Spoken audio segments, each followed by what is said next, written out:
Our gospel lesson this morning comes from the Gospel of Luke, and it is perhaps a familiar story to many of you, the story of the Good Samaritan, and it is set in the context of some words that may be familiar from last week. So here now from the 10th chapter, starting in verse 25. Just then a lawyer stood up to test Jesus. "Teacher," he said, "what must I do to inherit eternal life?" He said to him, "What is written in the law? What do you read here?" He answered, "You shall love the Lord your God with all your heart and with all your soul and with all your strength and with all your mind, and your neighbor as yourself." And he said to him, "You have given the right answer. Do this and you will live." But wanting to justify himself, he asked Jesus, "And who is my neighbor?" Jesus replied, "A man was going down from Jerusalem to Jericho and fell into the hands of robbers, who stripped him, beat him, and went away, leaving him half dead. Now by chance a priest was going down that road, and when he saw him, he passed by on the other side. So likewise a Levite, when he came to the place and saw him, passed by on the other side. But a Samaritan, while traveling, came near him, and when he saw him, he was moved with pity. He went to him and bandaged his wounds, having poured oil and wine on them. Then he put him on his own animal, brought him to an inn, and took care of him. The next day he took out 2 denarii and gave them to the innkeeper, and said, 'Take care of him, and when I come back, I will repay you whatever more you spend.' Which of these 3, do you think, was a neighbor to the man who fell into the hands of robbers?" He said, "The one who showed him mercy." Jesus said to him, "Go and do likewise."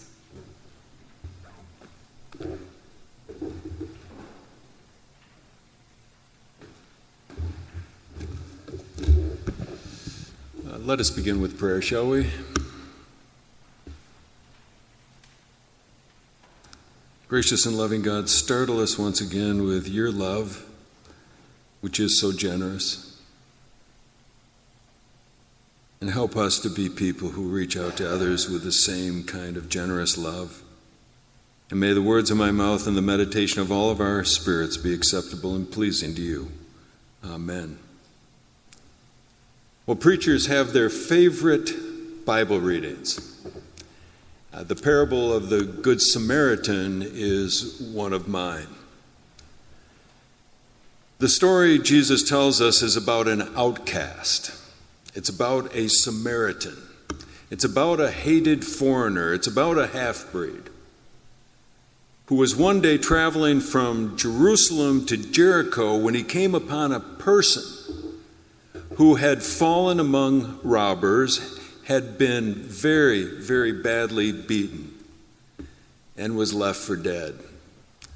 That road from Jerusalem to Jericho was a very dangerous road to travel.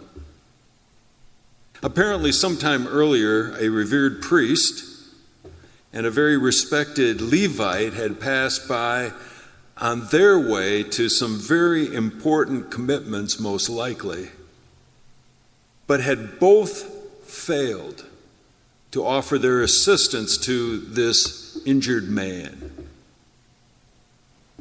Most likely because to have done so would have resulted in their breaking certain religious laws and hygienic codes, which would have rendered them as unclean and put them out of commission and separated from the rest of the community for a certain period of time. So it would have shocked Jesus' listeners to hear that it was this marginalized and hated Samaritan, this one whom the others would have mocked and derided and very much put down, that it was this one unlikely Samaritan who stops to care for this badly injured man and unconditionally offer compassion to this man and to offer help, when no one else would risk assisting this person at all. The fact that this Samaritan did so with extreme graciousness and with extreme generosity and with absolutely no strings attached would have really gotten the attention of this crowd. In the story, the Samaritan does not seek any personal credit for his caring, but simply does what he does, I think, out of the goodness of caring and out of the very depth of his generous spirit, and simply goes on his way.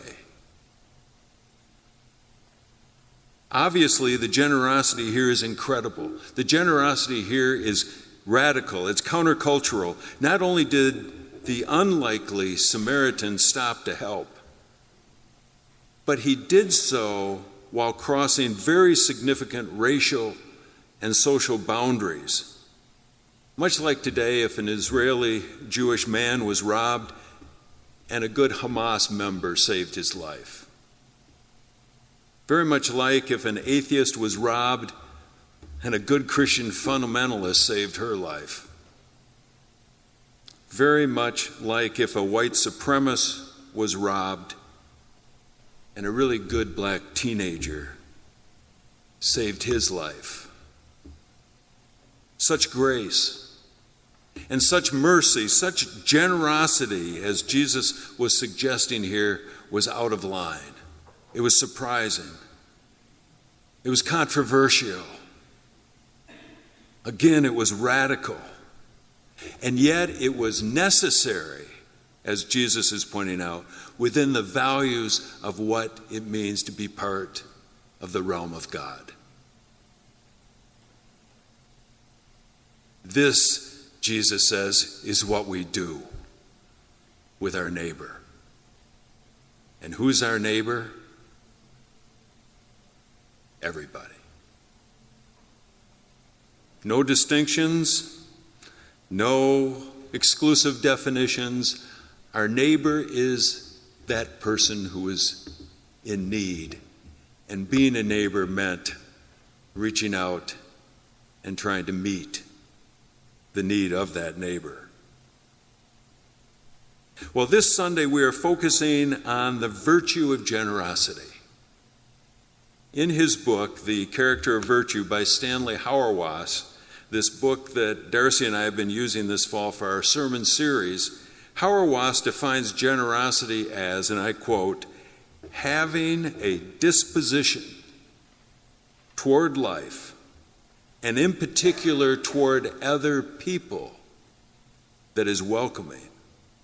A generous person, Hauerwas writes, a generous person has the capacity to give themselves to others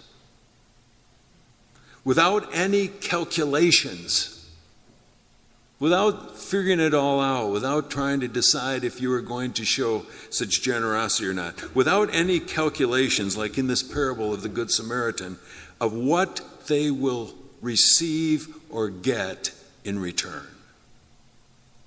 I want to repeat that. A generous person has the capacity to give themselves to others without calculations of what they will get in return. That's generosity. A while back, I once again acquainted myself with a wonderful little book that I read about once every year or so by novelist and writer Anna Quindlen, titled A Short Guide to a Happy Life. It's just a little book. It takes you about half an hour to read it. In her book, Quindlen reflects on what it takes to get a life, rather than merely existing from day to day, a thought that came to her in a starkly apparent way after the death of her mother when Quindlen was only 19 years old. In her book, Quindlen reminds us of the importance of attaching a proper value to our use of time and using our time to serve and to help others, thus filling life up with what is valuable and joyous and lasting and significant. In her book, she writes this. She writes, I have learned to love the journey, not the destination. I have learned that this is not a dress rehearsal, and that today is the only guarantee that you get. I have learned to look at all the good in the world, in spite of what we see around us, to look at all the good in the world and try to give some of it back. I think Quinlan is right. Giving a portion of our abundance and giving a portion of our blessings back is what generosity is really all about.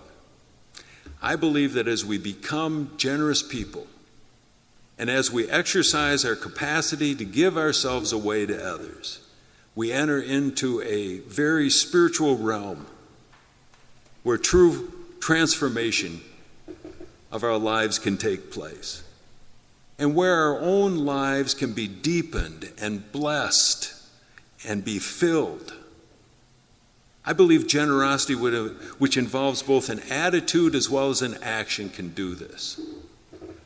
Now, if you look at generosity from a biblical standpoint, generosity is important because of a couple of things. First of all, generosity connects us with God, who we believe God's abundant generosity and God's limitless love always holds us.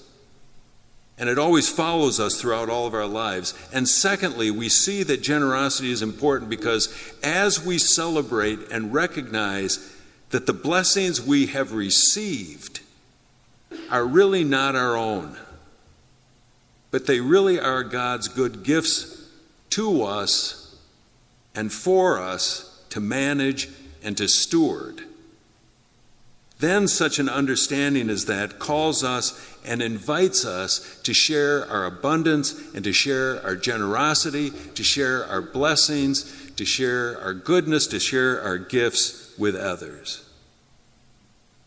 Indeed, where ego tells us to live life out of an attitude of scarcity, and where ego tells us there won't be enough for us and thus wants us to hoard even more than what we really need, our faith tells us that generosity arrives out of a feeling of being blessed by God's goodness, and reminds us that our lives and the resources around us are finally not ours to hold or to keep, that God charges us to be good managers and stewards of the abundance we have received. Why? Because we know that real joy in life is in caring and in giving. Real joy in life is about becoming a blessing to those around us, giving ourselves away to others.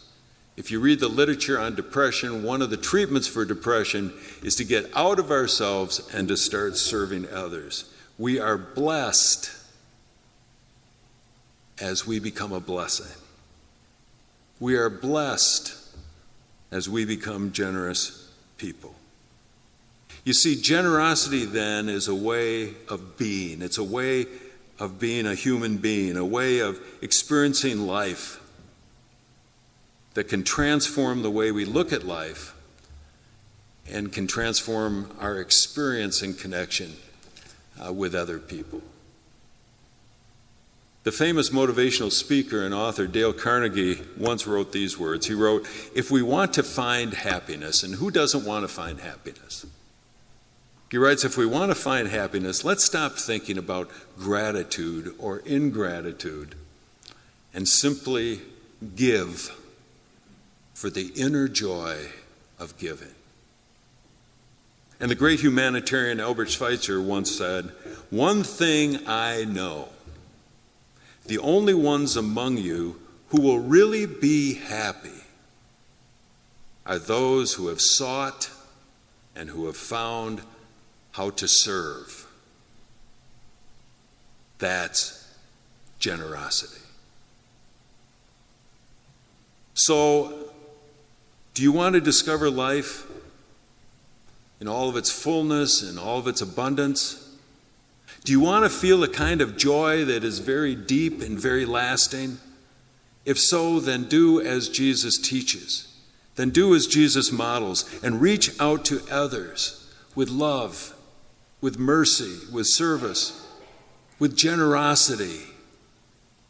Remembering the words of Jesus, how he said, "It is more blessed, it is more happy to give, even than it is to receive." You see, generosity here is both a virtue as well as a key to discovering the fullness and richness of life and of really finding true happiness. I'd like to conclude this morning with a personal story. A story that really challenged me to think about the meaning of generosity.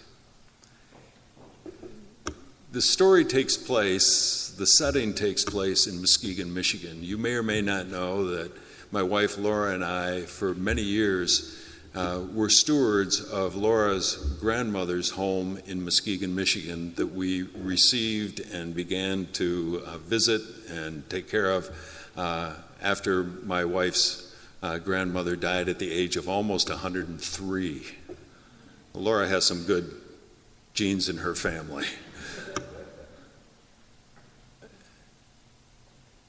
This house was located in an area of Muskegon that was near a very nice park and about 2 miles away from Lake Michigan, and we really enjoyed our times in Muskegon. But caring for the house and maintaining the house was one of the things that we had to do. So often I would be outside doing various odd jobs around the house, and I noticed that across the street from us, at the corner home across from us, where Greg and Penny lived, that Greg, who I really didn't know very well, and found him to be kind of off-putting, if I can confess that and say that, I would often see Greg out in his yard working on his flower beds or cutting the grass or things like that. They had the best looking lawns and gardens in the neighborhood. But I didn't find Greg to be a very friendly guy. But about 2 years after my first meeting of Greg, I think it was Laura received a phone call or an email from his wife Penny saying that he was at the University of Michigan Hospital. Apparently what had happened is a friend of Greg's, not a really best friend of Greg's, but a friend of Greg's, was very ill. His kidneys were shutting down, and he needed a kidney transplant. And Greg, who is this wonderful Catholic layperson and a very committed follower of Jesus, offered to this friend one of his healthy kidneys.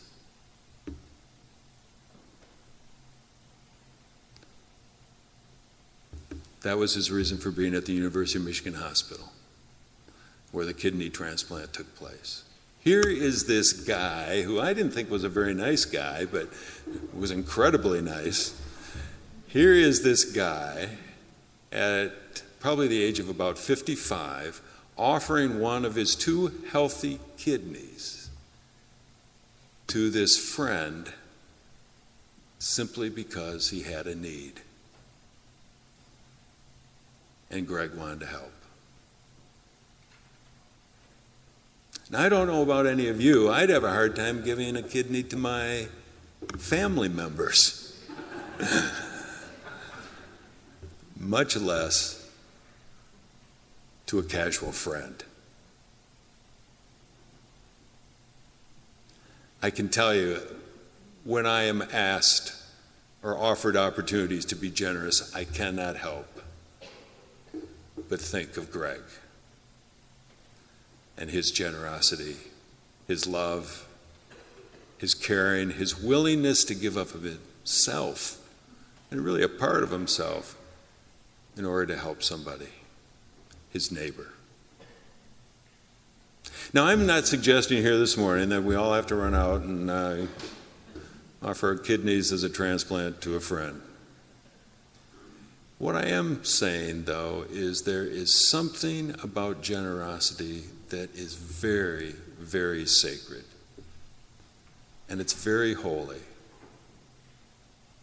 And the really good news here is that you cannot, this is one of the spiritual laws, you cannot give yourself away to someone else without also receiving something back. The virtue of generosity. So before I close, let me offer you a challenge this week. Are you ready for this? For the next 7 days,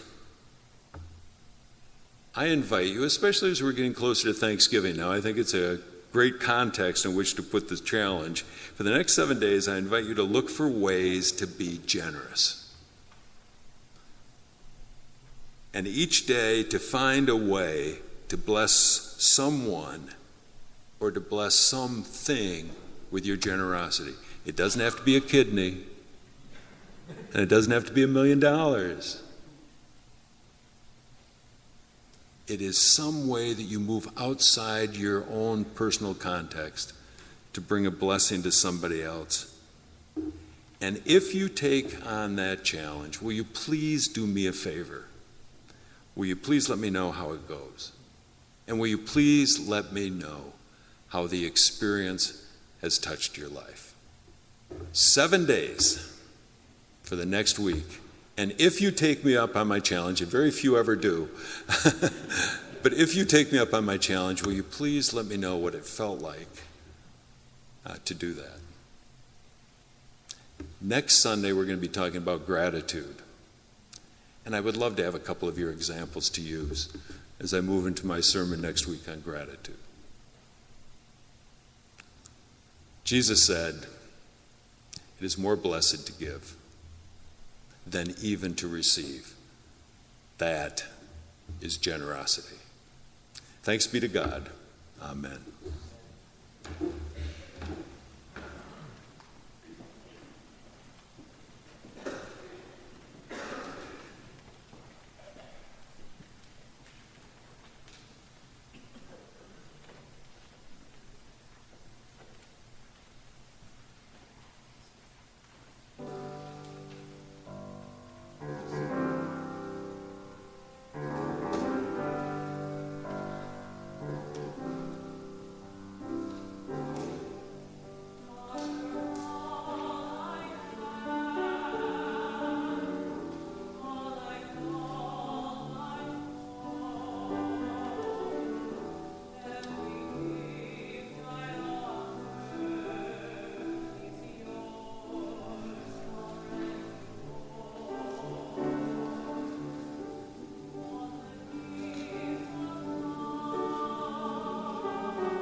And choir, that was beautiful. Thank you. Who wants to follow that? Friends, we're